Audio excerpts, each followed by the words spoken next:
ధన్యవాదాలు సార్, మీ అమూల్యమైన సందేశానికి ధన్యవాదాలు.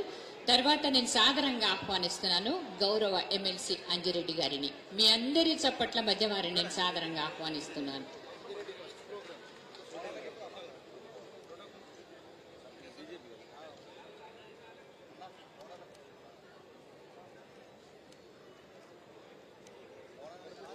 హలో, సభకు నమస్కారం.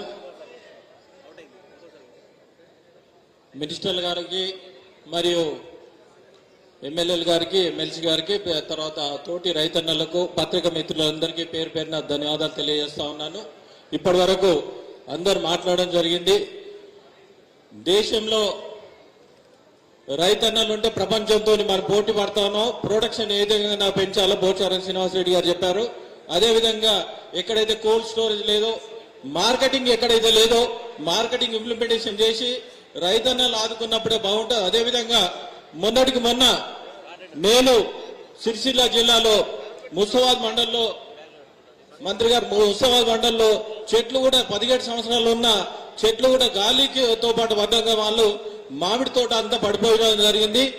వాళ్లకు ఫసల్ బీమా ఏదైతే ఉందో మనం క్లస్టర్ గా ఇన్సూరెన్స్ చేసి వాళ్ళని ఆదుకున్నప్పుడే వాళ్ళకి ధైర్యంగా ఉంటది.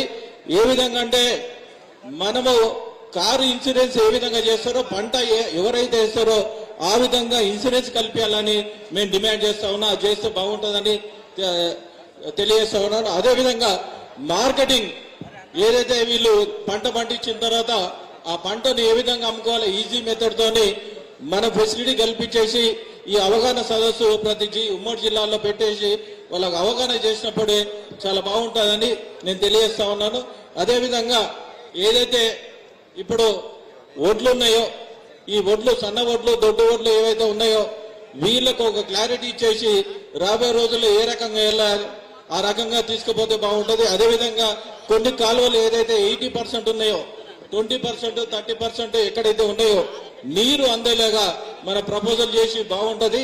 అదేవిధంగా జైరాబాద్ లో ఏదైతే వర్షం నీళ్లు ఏ విధంగా గ్రౌండ్ వాటర్ డెవలప్ చేయాలో అది ఇంప్లిమెంటేషన్ చేస్తే మన రాష్ట్రం మొత్తం బాగుంటుందని తెలియజేస్తూ రాబోయే రోజుల్లో వెన్నెముక్క రైతన్ననే, రైతన్నకు ఏ విధంగా మనం ఆదుకొని ఏ విధంగా ఇంప్లిమెంటేషన్ చేసి వాళ్ళకు ధైర్యము ఇచ్చేటట్టు మనం ప్రపోజల్ చేసి ముందుకు తీసుకుపోవాలని మంత్రి గారు కోరుతూ ఈ అవకాశం పెద్దలందరికీ ధన్యవాదాలు తెలియజేస్తూ ముగించుకున్నాను. Thank you.